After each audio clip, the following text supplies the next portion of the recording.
Monica Yunus. Thank you. I will just leave it in your hands. Thank you, Sahar. Thank you so much. I so appreciate that warm welcome, and happy first day of school, everyone. Congratulations to my dear friend Sahar for putting this incredible Dandelion Opera Institute together for all of you, and you're in wonderful hands. And I'm excited to be a part of your first day. And I'm very biased. I feel like this class, Arts Entrepreneurship, is probably something that you may not get a lot of in some studies, and it's something that's super, super important. Not only today, because we're in a global pandemic and stages are closed, but just thinking about how we, as artists, are putting ourselves out there into this greater world. So as Sahar mentioned, I was gonna give you a little introduction about me and my work. I am a soprano. I've sung for many seasons at the Metropolitan Opera. I've had the distinct pleasure of singing all over the world in places like Jordan and Beirut and all over the United States, like Alaska, Nashville, Memphis. I'm very lucky, especially as a soprano, and I do not take that for granted. My training, I started as a kid in the children's chorus at the Metropolitan Opera. I grew up in New Jersey, Russian and Bangladeshi parents, and I'll just say it, my dad is quite well known. He won the Nobel Peace Prize in 2006 for something that he created called microcredit, which is tiny loans to people for income generating activities. He created a bank that serves the poorest of the poor, and that model has gone on to be very well known and widely accepted in over 140 countries. And so I'm not uninfluenced by his work and his sort of reach. My own passion has always been singing. I would sing to the birds as an 11-year-old child because nobody else would listen to me.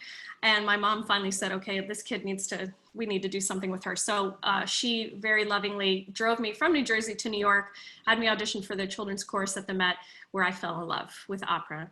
And was lucky enough to do many different programs. And so I have a warm spot for programs like this, and I will just give, again, a shout out to Sahar, but to all of you, because this is not an easy thing to kind of, we're all about live performance. We're all about live connection. So this is not an easy thing to do. So I want to commend you from the start. It takes a lot of energy and a lot of sort of concentrated focus to take all of this in. But I want you to know that we're here to support you in whatever way we can. And like I said, for me, arts entrepreneurship is my jam. And I really, I have a bee in my bonnet, frankly, about this whole idea of the starving artist. I think it's baloney. I was going to use something nastier, but I didn't. And I think that, when I went to Juilliard, it was this kind of feeling of like, if you don't do X by this age, you will never do this and that and the other. And I think, the world is changing. And if you can really think about what it is that your artistry can do in this world, not just on a stage, it's more of this and. So that's where I want to start today. I want you all to really take in that you are artists in training. You are artists of a certain age and a certain development process that lies ahead. And the fact of the matter is we're all always evolving and always trying to get better. So that's where I kind of want to start today. I'm going to do a lot of talking today because we only have 3 hours over the course of these 2 weeks. So I'm going to send a lot of information at you. Please feel free to use the chat. And I just ask that you kind of stay within these guidelines. One is that you don't speak for a group that you don't belong to. 2 is that you respect one another and just agree to disagree. And 3, that I like to follow the 2-person rule. So if you've had a chance to speak, wait until 2 other people speak until you speak again. So those are just my guiding principles. I've found that works really well for Zoom and for this kind of connectivity. And otherwise, again, I'll just say welcome.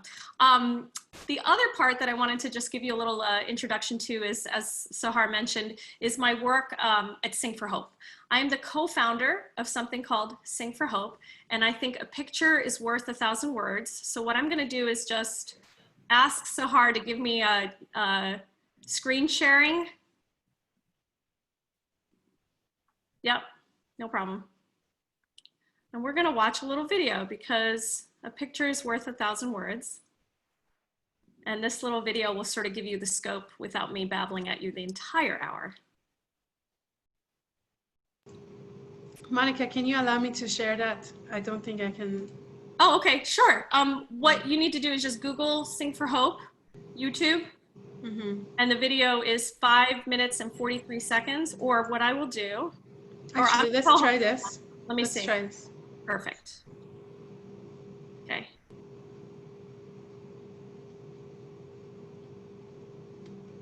Can you all see my screen? Not yet. Not yet. Hold on.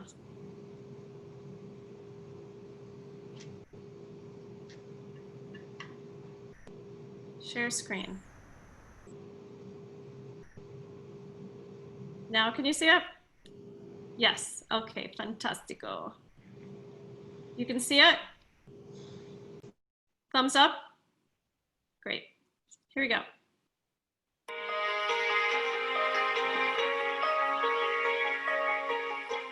Sing for Hope mobilizes world-class artists who donate time and talent to volunteer services that benefit schools, hospitals, and communities.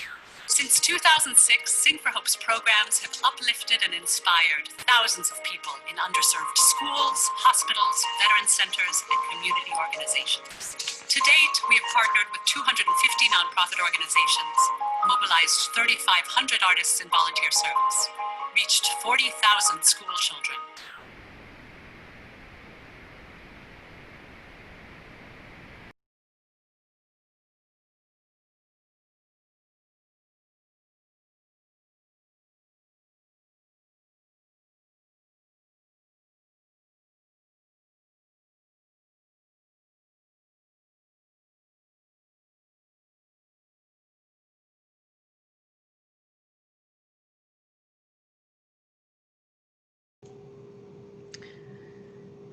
Monica?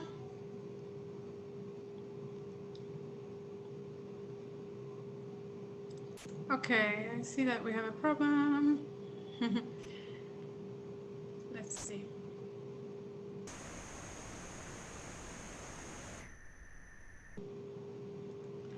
All right, guys, so why don't you count until 30 in Italian at tempo 60, okay? And I will find this. Hold on. Unmute.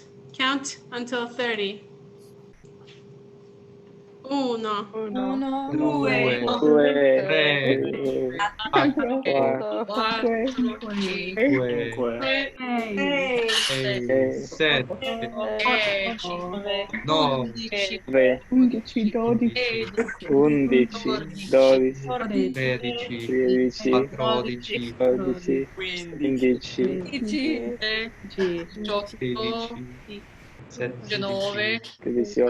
17, 19, 20, 21, Stop. Now let's do it faster. From 20. 22, 20. 21. 21, 23, 5. 26, 27, 28, 29, 30. Basta. 30. Ok, no, stop. Now, guardiamo questo video.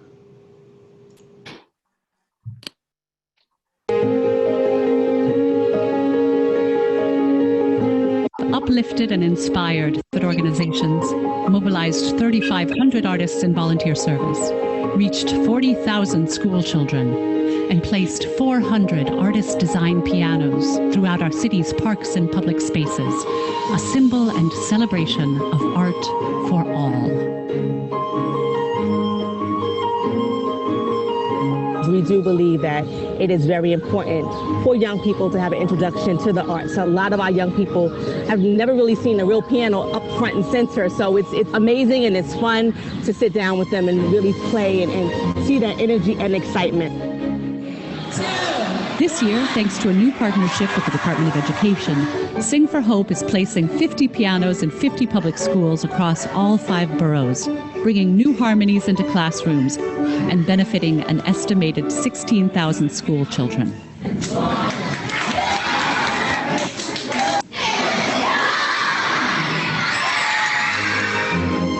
head of the New York City Housing Authority Youth Chorus, I've seen the difference that this organization makes in the life of young people. Sing for Hope brings a wealth of knowledge, talent, and education to young people, and the teaching artists that come from Sing for Hope really act as excellent role models, and it really makes a world of difference.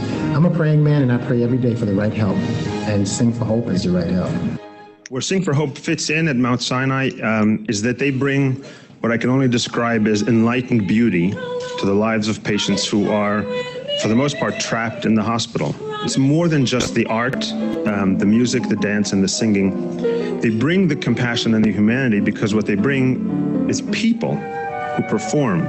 Not a television set that plays music, not an iPod or a radio, but an actual human being whose mere presence proves to our patients that they still matter, despite how dysfunctional healthcare is. It proves to our doctors that the patients are human beings surrounded by a world of culture and art and beauty.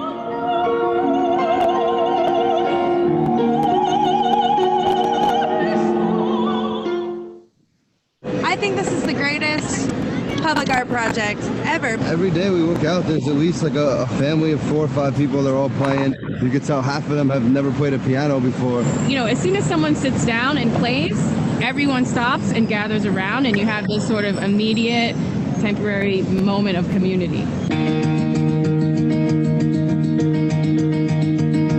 The Sing for Hope pianos transform New York City. For 3 weeks in the summer, there are these hot spots that are bringing people and communities to life. People are startled to see this colorful, crazy, beautiful instrument in the middle of a street. You don't expect a piano to be painted. You don't expect it to be out on the streets. And you'll walk up and you'll see this mini community in New York. Each January, we bring all 88 pianos into our studio. I've never seen 88 pianos in the same space. These artists, they're putting their heart and soul into these pianos. Dreams and nightmares and bird feathers layered on top of layers on top of layers. Playing with the physical presence of the piano. You feel the artist's investment in the piece. It's very moving. There are a lot of walls up between people and the consumption of art. So we're bringing the art to them. We're making art radically accessible to all. We break down that barrier, and they can touch it, and they can hear it, and they can experience it in a completely new way. And after their 2 weeks on the street, these pianos go on to live lives. They get to be placed in schools and in hospitals, and we send our artists into those spaces, and they do mini performances and mini master classes. You say, oh, you put a piano in the South Bronx, and people are going to destroy it, and that's not the case. This piano has challenged that stereotype, because people can appreciate good things. We are worthy of this piano. First and foremost, music is uplifting. When you play music, you can find self-worth. Keeps the soul up high. It's good for you to be able to have that outlet. It gives me joy, and it lets me know that I can give other people joy. Art is just an easy way for us to feel connected as humans. People will gather around it and people will interact. When you see it, you will stop and you will look at it. To see all those people come together, people who probably would have never noticed each other walking down the street, was inspiring. It's about the creative spark that lives in every person. The theme of Sing for Hope is art for all.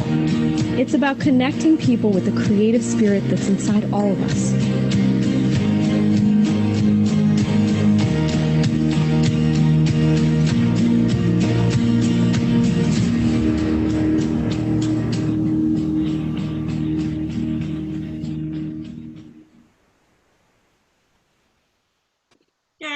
Sorry about that technical difficulty.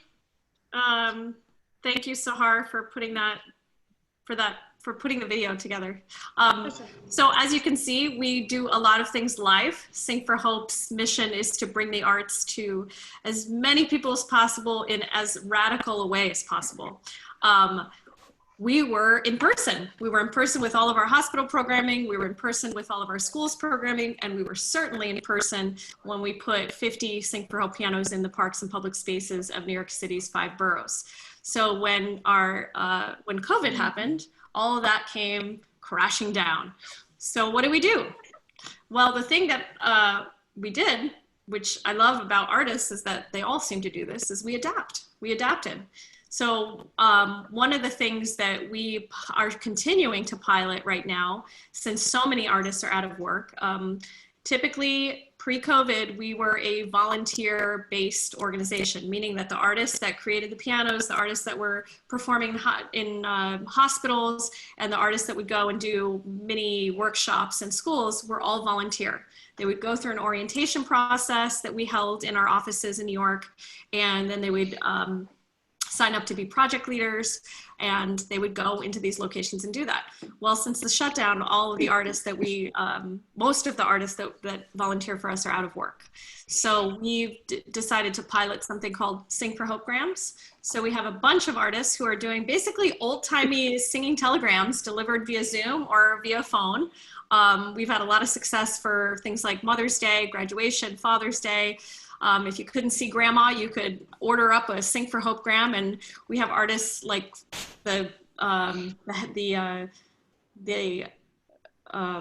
the cast of Aladdin. He was singing Aladdin on Broadway, and he is out of work, just like many, many artists out there. And so he's doing some Sing for Hope grams, and he gets paid a little bit of money, and it also allows Sing for Hope to continue its virtual programming, because everything that we deliver to nursing homes is virtual now. So I say that because, again, you know, the adaptability of the artist is something that I'm also really interested in. And it's something that I think, frankly, your generation is very adaptable to. I've looked at your bios and I looked at the age range, and much more than I am comfortable with this kind of thing called Zoom or Twitch or any number of platforms that exist right now, even Facebook Live. There's so many artists that are using that as a way to earn some income. So like I said before, the 3 hours that we have together are very short. And so I want to kind of get into the things that I had a very wise board member once say to me, you don't know what you don't know. So I've had the opportunity to tell you a little bit about me, but I'd actually like to know a little bit about you. So I want to do an exercise. We really are the architects of our own lives. And I think when you go into this industry as an artist, as an opera singer, a performer, you may not know sort of all the ins and outs that come with this career path. So I'm curious, I'm going to ask you all, I can't possibly listen to every single one of you, but I do want us all to just close our eyes for a minute. And I want to ask you just one question, which is, what in your wildest dreams do you want this career to be for you? And I really want you to think hard about it. Think about things that maybe it's not 5 years. Maybe it's not 10 years. Maybe it's not until 20 years from now. What are those sort of markers that you see yourselves having in your life? What are the things that you would like to have in your lives? Is it a long career on stage X, performing all over the world while traveling with my partner and our children, our child, making sure that I have wonderful friends in this industry, and teaching? So just think about that for a second and really envision it.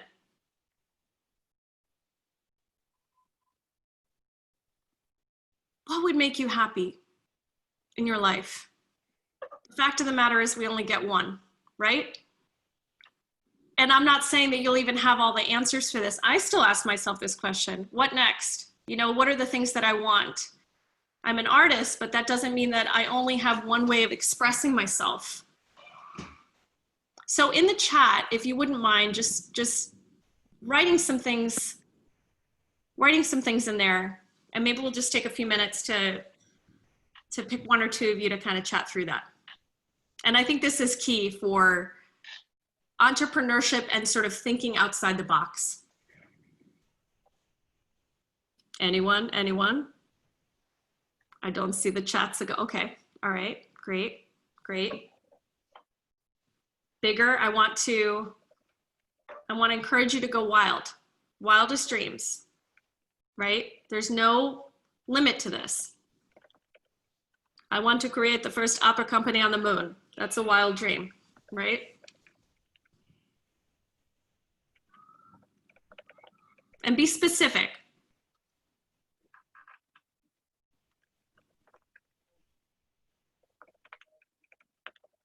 And I appreciate that you guys are being so vulnerable about this, because this is not easy, but I think it's key.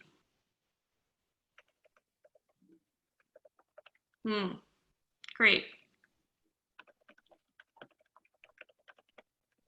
Great, thank you.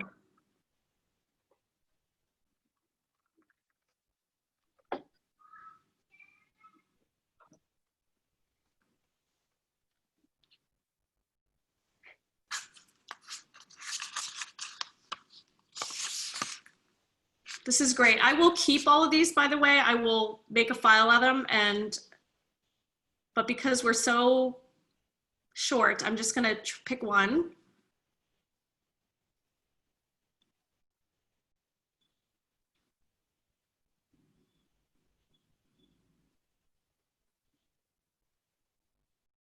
Okay, Edgar. Edgar writes, give hope with music and really change first necessary problems. I'm assuming that you meant necessary, like hunger or being able to have an education. Do you want to tell me a little bit more of that, Edgar? I'm sorry to put you on the spot. It just jumped out at me. Hi. Hi. I think I'm probably the oldest That's okay. person in the program, but I don't know. My dream have been. It's not that I don't believe in myself, but the things that have been, in constant evolution or changing, because I don't know, that happens. So right now I wanna be able to, to share music and to give probably the opportunity to people that doesn't have sometimes, or are close to opera, or to classical music, or this, that sometimes they feel they are not in a social status that they probably for different people, or this or that. So probably share this music with them and tell them, no, music is music for everybody. And yeah, so I feel that, and through that try to change like the first things that human beings need, that being educated, being able to have food under. So that's what I meant. I I don't know. appreciate that. Thank you, Edgar. What I heard too that stuck out to me is evolving. So you said it's evolved for me because I'm older. So do you feel like from when you started studying, that from the time you started studying to where you are now in your development, that something has changed in terms of what you feel your purpose with the arts will be, or where you think you will take it? Yeah, I think has been changing my perspective in the way that I feel more responsibility, with that idea of trying to really ask to be a really artist, and not take for granted some things, and being able to, in a certain way, be grateful about what we do, and that's, I feel that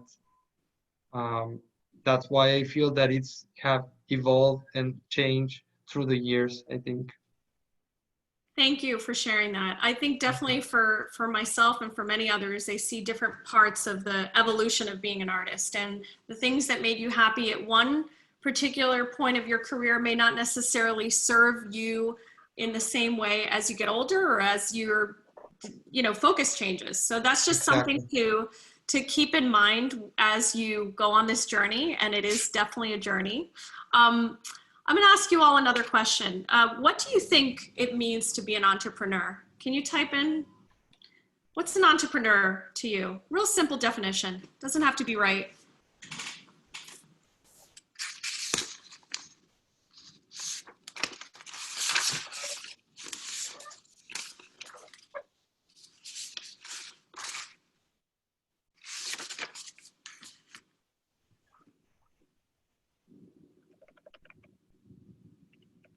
Great. Someone who seeks opportunity, advocating for your own business in order to generate a career, never being too comfortable, craft a career based on your own vision, includes self-promotion, taking your unique ideas and finding a way to make your vision a reality. Great. Okay.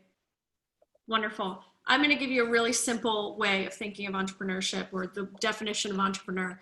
It is one who bears risk. And if that's not the definition of what an artist is, I don't know what is, right? We all bear risk constantly, every day.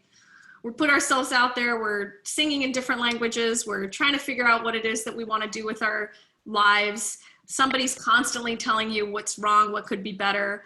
It's a whole trajectory, lifetime of bearing risk, bearing one's soul. So in my definition of entrepreneur, one who bears risk seems to cover it all. And one of the things too that I think is we are all natural entrepreneurs, you know, right? Artists are natural entrepreneurs. I think when the definition gets thrown out around, people think that it's, you know, somebody who invests a lot of money in a company that goes very far financially. But the fact of the matter is, it's bearing that risk. And yes, it is having a financial stake in that too. And we certainly have that, paying for many different programs and many different trainings throughout the course of our lives. So what are some of the ways that you see yourself being an entrepreneur? I know some of you teach, I think. I read in some of the program files. So can you give me a sense of what you all are doing with your artistry in terms of entrepreneurial endeavors? Do any of you have what I like to call a side hustle that you want to share? You can share it in the chat, or you can tell me about it. Oh, great. Okay. Music bingo. That's cool. Collaborating with composers on new works. Okay. Teaching voice, music director, bartending, bartending in restaurants, private parties. Great. Great.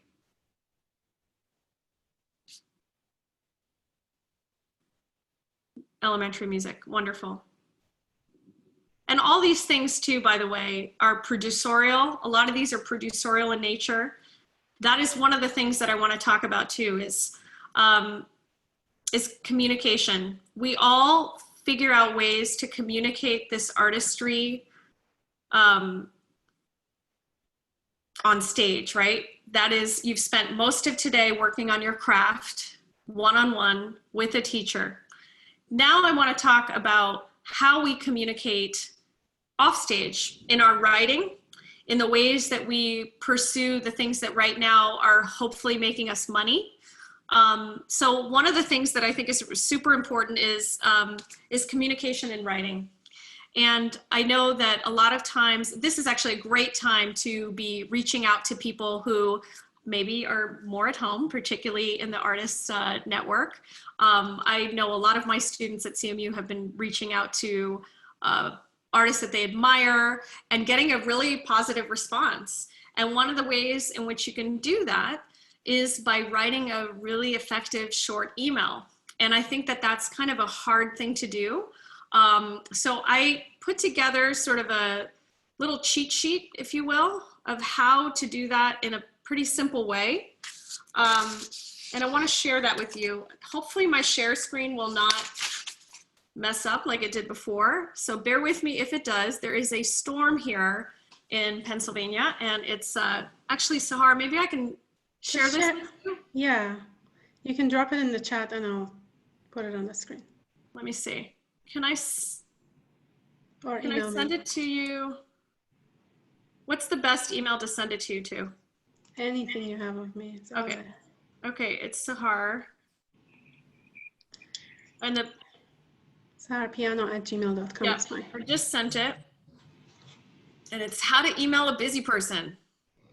How many of you have reached out to someone that you really admire in this time to just sort of get some, yeah, I see a lot of hands raised. It's a good, yeah, This is the time to do it. And sometimes you can do it in a really simple, easy way. I'm going to teach you the more formal way that makes you look really polished and really put together, because what you don't want to do is reach out to somebody and waste their time, right? Because they'll never talk to you again. You're all shaking your heads like, I already know this, lady, so I don't know what you're going to teach me here, but we're going to do one where you will have this forever, and then you won't have to worry about it because you'll have this template. So Sahar, I don't know if you can do that share screen. Yeah. Perfect. That's actually great. Thank you. I literally had a, like an alert on my phone that was like, your power might go out. I was like, great. That's really great timing. Awesome. How do I The play show this? must go on. So can I tell you how to click through it? Sahar? Yes, yes. Please. Wonderful. Okay, so how to email a busy person. Slide 2, please. Okay, so obviously effective communications means connecting with your audience, but the audience that I'm talking about are people that you want to connect with off stage, right? So the first, if you're auditioning for them, they will get to see your amazing artistry. But if you are writing to them, they have no idea who you are. And if you are going to give them a good 5-10 minutes on the phone call, the first impression that you make is going to be through this email or this whatever private messenger on Instagram, whatever. So what is it gonna take for them to actually reply, right? So it's about meeting your audience where they are, being playful and being candid about what you want as well as what you can offer. A note about networking. Some people really don't like that word networking. Show of hands, who really is like, I can't stand that word networking. I've run into that a lot, and I'm curious. People feel like it's disingenuous or it's like icky somehow. Does anyone feel that way? Or do you feel, okay, so I'm seeing a lot of like this. Okay, look, we all need to build a community, right? This is one network that you're in already. So if you can shift, oh, I see a little chat here. Let's see. No, but I do feel that way about schmoozing. Okay, great. Let's take the word schmoozing out of this equation, right? Think about it as making a new friend. I get the feeling that in my experience, most artists are pretty outgoing, I would say. Now you have the introvert, absolutely, and I totally honor the introvert. I myself am very outgoing, but I definitely need my alone time, which never happens now that I have a child, but that's a different story. What you need to focus on is that networking is just making friends. So if you like people, you like to network. And the next time you're walking into, hopefully, a wonderfully big cocktail hour where we can all be together and not be wearing masks, that would be nice, right? You're gonna set your sights on talking to at least 5 people. Well, how do I do that? You have little scripts in your mind's eye, and it's painful sometimes. And believe me, in building my organization over 15 years, I can tell you about some very not so fun cocktail parties that I've had to go to make friends. I'm not going to use that word schmooze. All right. So again, networking equals making new friends. Okay. Does everybody get it? Not if you hear me. Okay. Awesome. Fantastic. Next slide. Okie dokie. So you, the person who wants to talk to a very other busy person, we're all busy, right? You're going to want to talk to this busy person. So you're going to initiate the call, or you're going to initiate some kind of email or messenger or whatever. And you're going to write a very short, brief intro about why you want to talk to them. And you're going to provide your phone number, because look, if they want to call you right away, they're like, well, I've got 7 minutes. I'll talk to this person. Sure. They may call you right away. So on that one specific thing, once you write this email and you send it and you've put times in there and your phone number, don't be surprised if they're like, well, I'll just call and I will get it out of the way. Because 9 times out of 10, the busier they are, if you catch them in a moment and you time this email well, they might pick up the phone. I cannot tell you the number of times that has happened. And if I didn't have my little notes of what I wanted to cover with them, it would just be like, oh, wow, oh, right, yes, I'm going to say something coherent to you.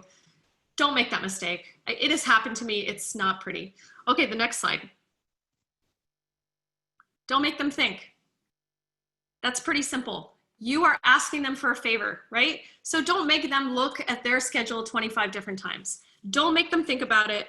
Don't make them come up with a bunch of times that they could send to you. It's the next email. You've already lost them because you haven't made it easy for them, right? Make it easy for them by including your phone number and by including a bunch of times in which they can say, oh yeah, okay, I can do that. I can talk to this person, sure. And that also, that respects their schedule, and it respects the fact that they don't have to make the final decision. You are giving them that opportunity to say, yes, I have 10 minutes in this day, and I will call you in that window. Okay, next slide. Send the email when they're most likely to read it. When do you think that is? I'll tell you when it's not. It's not on a Friday afternoon when they are also going out for the weekend, or, you know, I mean, nowadays, look, it's COVID, so everyone seems to think that you can reach out and get a response. You may or may not, and still people are trying to have a semblance of a summer, so maybe not on a Friday afternoon.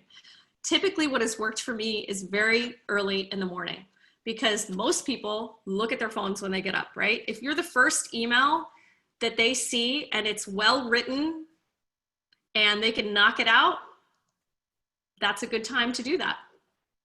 We've gotten, for the Sing for Hope pianos, for example, I cannot tell you the number of times we reached out to somebody very well known, and if it gets sent at like 6 or 7 a.m., we get a response. It's really weird. So I've seen this in practice. So time your email well. Don't send it on a Friday afternoon. And maybe sometimes avoid Mondays, because that inbox gets pretty crowded. These things sound really funny, but they actually do work, promise. Okay, next slide. Ah, yes. Format and use of correct grammar and spelling. You all have spell check. Can we highlight this and like? Yes, please, Sahar. Please. Highlight that. Would you please? We're in the business of communicating. Don't misspell things. Whether it's an email, whether it's your CV, your bio, your resume.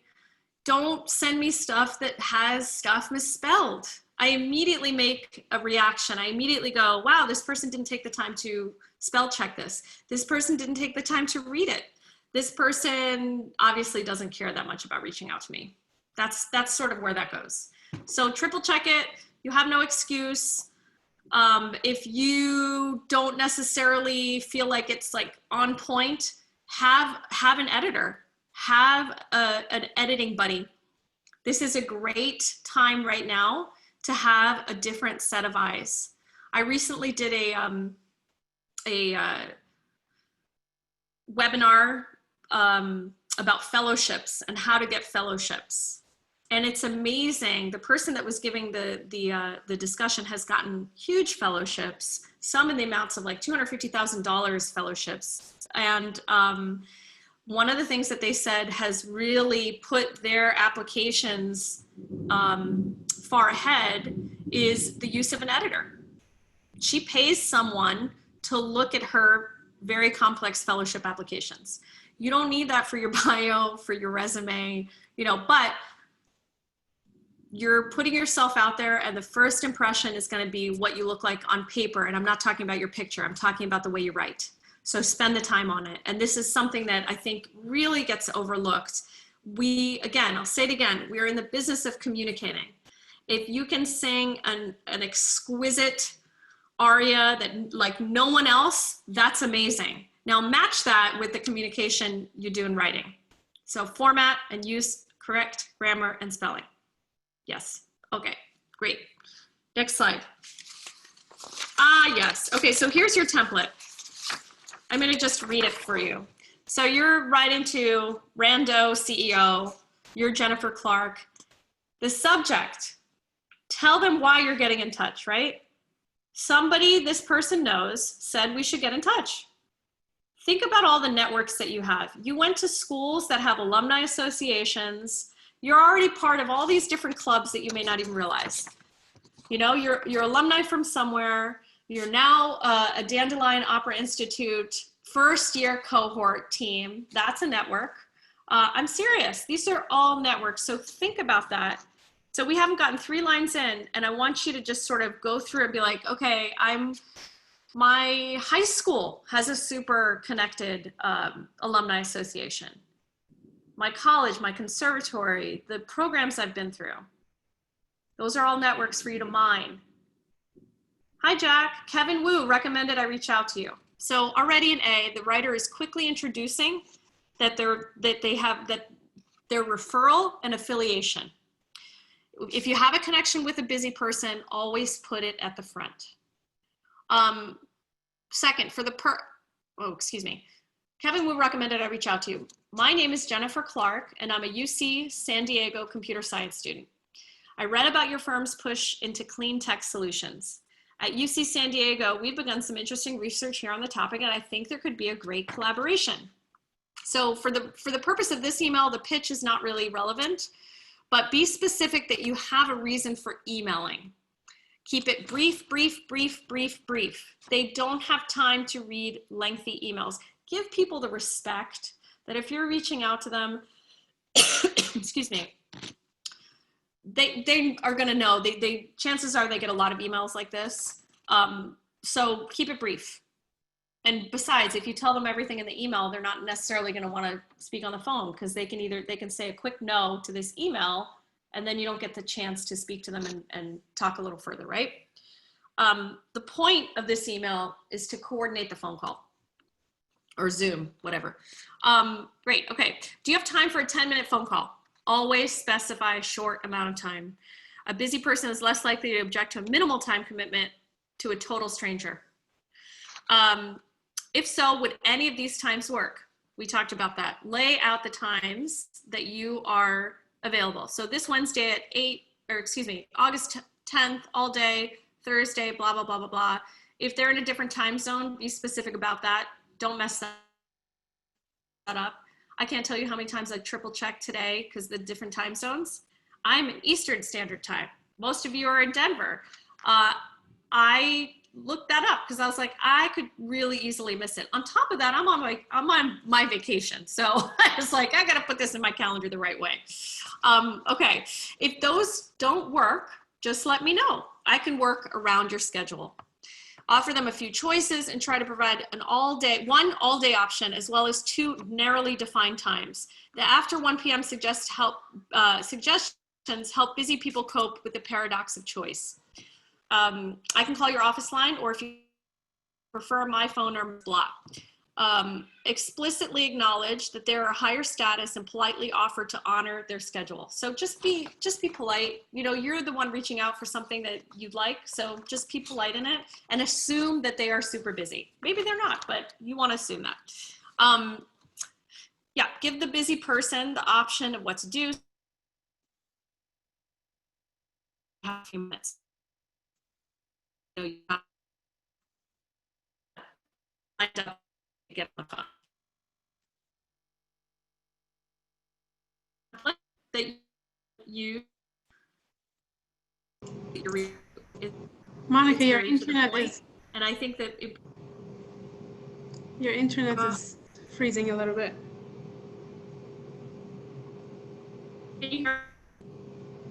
It's very in and out.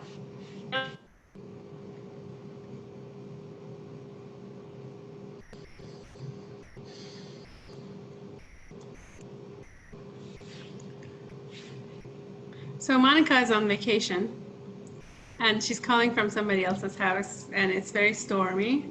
So she'll be back in a couple minutes. So I guess we will be counting from 30 to 60 now, yes? No, I'm kidding. No, stop. Let's stay on the topic. Who has sent failed cold emails? Sydney, can you talk about one? I'll do the most recent one. I mean, I've done so many, or like. Hi, guys. Did someone say something? Monica's back. Okay, never mind. It doesn't matter. No, hold that thought. Where is Monica? There she is. Go ahead, Sydney. Go No, Sahar just opened up a conversation starter who has sent a cold email that they haven't gotten a response on, and I have just so many to pick from. But the most recent one was a prominent soprano, I'm not going to say who, put on their Instagram live that they were like always available for like conversations about vocal health and stamina. And so within 2 minutes of this individual posting that, I DM'd her through her Instagram saying I would like absolutely love like a 5-minute Zoom call or even just an email talking about vocal health, and like crickets, and they saw it like 2 seconds after. So that one would kind of bit a little bit, but I mean, it is what it is. Say on the other side, me what you say. I don't know who this person is, but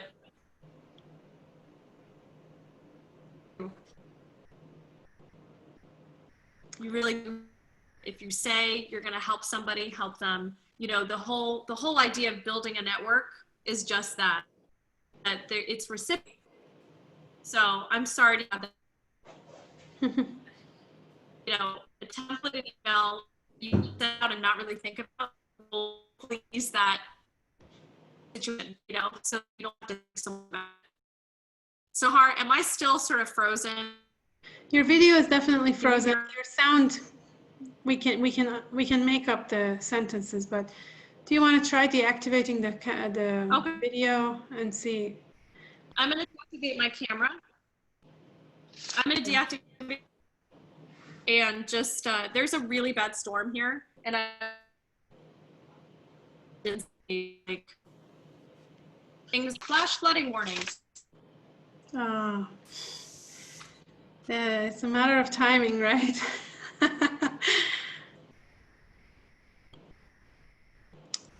Let's see. What Yes, national weather alert, flash flood warning. Sorry about that. This will hopefully not be an issue for our next 2 classes. So the last little bit of those 2 slides, which Sahar, I'll go back to it. if you,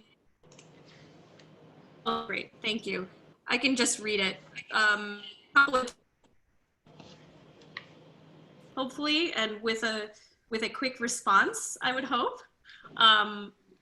So today I have a challenge for you, which is to think of one person you could send this to, and maybe you've already done that.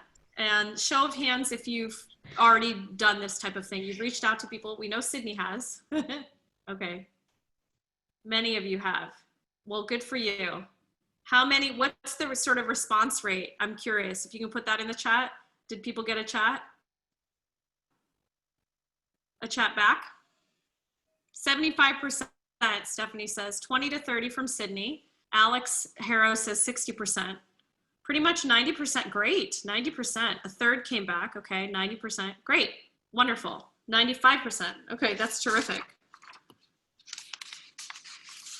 Okay, I'm gonna stop talking now too and give you a chance to ask any questions, because I have a homework assignment I wanna give you.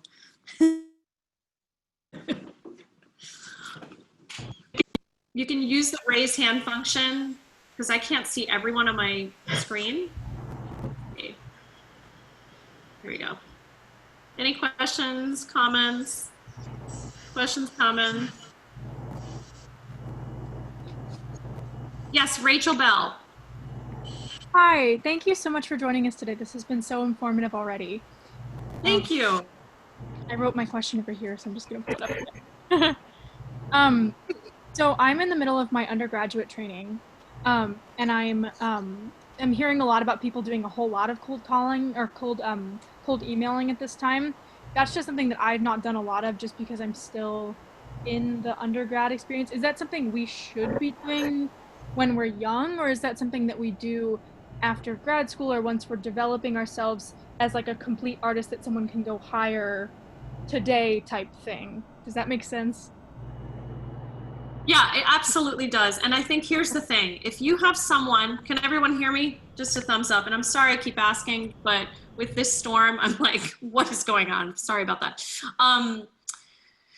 Yes, I think if you have a question that is really not a generic, like, how did you become famous? Obviously, you wouldn't write to somebody and, you know, say something like that. So if you have something really specific, like, hey, Laura Benante, I'm working on X, or hey, Renee Fleming, I've watched your career since I was 11 years old, and you know, you've whatever it is, you have to be specific. So I never say like don't reach out. Just maybe run it by 3 or 4 people before you send it, just to say, you know, does this make sense? Like you have a voice teacher, you have what I like to call your board, and this is a really important concept. You have to have your own personal board. Those are people that you trust. They will tell you when things are not going right. They will praise you and be at your performances. They will help you fundraise for your producerial endeavors. They're your people, right?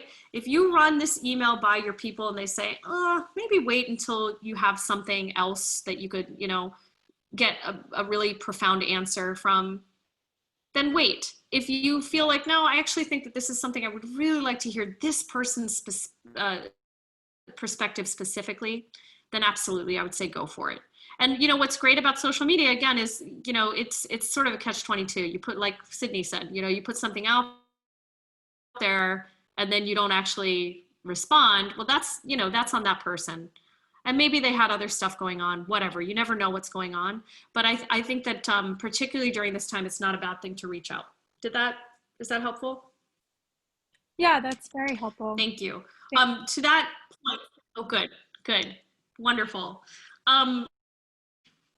Yeah, so two things. One is that right now is sort of this strange time, right? Everybody is, they're not necessarily working on stage, they're working on maybe long-term projects, long-term producerial type things, and maybe they would have more time to kind of talk to students, et cetera.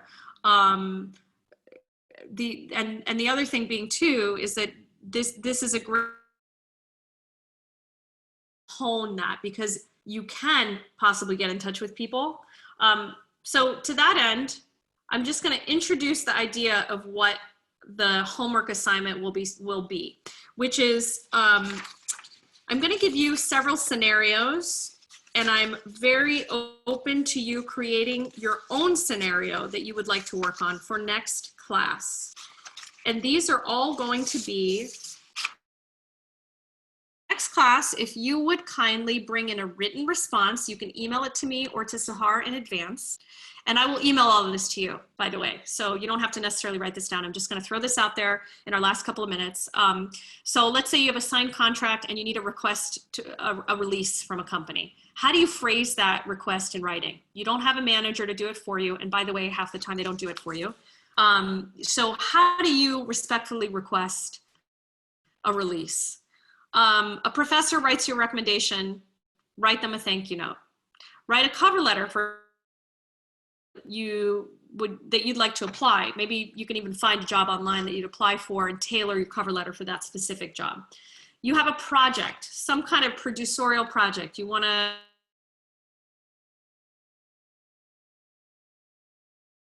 project, like, so write a description of that, the reason someone would want to invest in it. You reach out to an alumni. Oh, I'm sorry, my computer is saying that my internet is unstable, so I'm going to keep plowing through, and if I start to see thumbs down, it means you can't hear me anymore. You want to reach out to one of those alumni associations. Great, thank you for the thumbs up. Make it specific. You want to reach out to them, and you have a reason to do this. It's not just like, hi, I went to the same school as you did, let's talk. Make it specific. Wow, I really admire that you did X, Y, and Z. Wow, I really admire how you did this pivot. Maybe you read an article about their work. Maybe if you can get an internship at their company because you're interested in learning more about what they do. How do you introduce yourself and ask for a phone call? Now, we went over that for just a basic thing in that previous email, but maybe you take that one step further. This is a good one, and you should all be doing this to all these wonderful colleagues at the Dandelion Opera Institute, so you can warm up with this. You've sung it in a masterclass, and you'd like to further connect. How do you reintroduce yourself? How do you do that so that they remember you, so that they say, ah, yes, I remember you're singing. I remember, yes, wow, what a thought. Fantastic. those are just a sampling of the things I'd like you to write about for next class. I will send that to you in an email. I will send you the slides. I know somebody asked about that in the chat. We have 2 minutes left. Any other questions for me, and any other potential topics that you would really like to cover in our next 2 1-hour sessions next Friday and then following Monday? Ready, go. Can I ask a question, actually, Monica? Yes, Sahar, There are sure. sometimes when you have a connection and you know that somebody wants to respond to you, but for some reason, it's an important, busy person and they don't respond, even though you know that they would, but there's always you're not sure anyway. Do they not want to respond? Or so could you speak about following up? Yes, yeah, that's a great question. This industry, boy, do you have to develop some thick skin, right? You never hear back from auditions. Oh man, I had the best audition ever. Nothing. Crickets, crickets, crickets. Don't take it personally. You just don't know what's going on the other side. Maybe they had something horrible happen. Maybe they're going through personal issues. It's not you. Just assume 98% of the time it's not you. And that's really hard because you're looking for feedback. You're looking for this way to connect. But that is why volume is really important. So you have a template now. You really don't need to mess around with writing a specific thing. Maybe you switch out one sentence based on where the affiliation is and based on what it is you want to talk to them about, right? But you have the basic template. And if you sent out 5 a week and you got, return rate of 1 or 2 a week, I'm very, very aggressive. Sahar's nodding because she knows me. So you have to go for it. Don't be shy. Get your coffee on and go for it. And put on your, thick skin, because this industry it's rough, right? This is a soprano telling you that. But I know we're in our last minute, but here's the best thing. You will meet the most wonderful people in this industry, period, end of story. You will meet awesome, wonderful, creative, open, vulnerable friends that you will have your whole life. And even if you spent 4 weeks with them singing in Podunk, wherever, you will always have those stories when you reconnect. So I'm gonna leave you with that. I'm gonna say coraggio because I know you spent 3 hours learning the Italian today with wonderful colleagues. I'm gonna give Sahar a big thumbs up, even though you can't see my face. And that's my timer because I can't keep track of time. There's your thumbs up. There's your little clap thing. Continue to email me if you have considerations for the next 2 hours that we spend together. Let's make it powerful, okay? And that's all on all of you. I can talk for hours, but I wanna hear from you. I wanna hear what's gonna be useful for you, okay? Monica, would you like people to use the Facebook group? Oh God, no, please. Great. Please email me. I can't keep track of Facebook. I just can't. I cannot. Yeah, we will share some things there for people's reference, just double sharing. But if you want to connect with Monica, email her. And when would this be due, the writing, Monica, next Monday or? For next Friday. We see each other Friday. Here's my email address. Which is also in the contact list. Oh, okay, but here it is again. It's easy, monica@singforhope.org. If you have questions, if you forget my email address, email it to Sahar, she will forward it to me. And then I will also keep a file of this chat so I can look through it. But seriously, let's figure out there's so many topics to cover and it's very hard to whittle them down to just now 2 hours. So let me know what are burning things that you'd like to talk about and I will try to group them and use our time in the most efficient way. Thank you so much. Everybody, let's unmute and say hi, bye, brava to Monica. Brava, Thank you. Thank you. It was a pleasure. Thank you. Sahar, I have a question for you. Sure. Sahar? Yes, Alexis, hi. Hi. No, it was just regarding the schedules. Yes. So are you planning to send us like a daily schedule? Mm-hmm. Or okay. Yes. Got it. Yes. And you were able to use the Dropbox folder fine? Yes, thank you so much. Okay. Bye. Bye. See you in 30 minutes. 30 minutes. See Ciao, ya. guys. Ciao, ciao. Monica, thank you so much. Of course, Sahar. I'm just double checking if I have this file of the chat. I haven't used that before, so I want to make sure I have it. Congrats. I will talk to you this week, I'm sure. Thank you. This was such a great way of leading it with making everybody respond at the same time in the chat. Yeah, I think it's very useful to do it that way. And yeah, that's great. Is that BJ? Wonderful. I thought I saw BJ for a second. Do you have BJ Miller on this? In this? Yeah. Yes? Yeah. Oh, she's wonderful. She's a colleague from CMU. Mm. Yes. Yeah, she's watching all of the group sessions. Oh, great. Oh, good. Okay, good to know. All right, take care. I'll talk to you soon. Thank you, Monica. Have a great time. Sorry about the storm. Oh my God. Crazy. No worries. You did it. And if you want the assignment sent to all of them, yes, I can forward it and I can ask them to send the responses back to you. Okay, I will send one email to you, and if you can forward that, that'd be great. Sure. Thank you. Yeah, great to see you. Yes, thank you. Bye. Congrats Bye. again. Thank you very much. Bye. Ciao.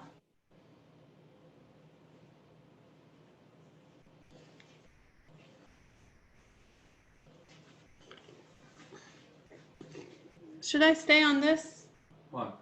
Because we start in 30 minutes? 30 minutes. Oh, yeah, okay. Good. No big deal.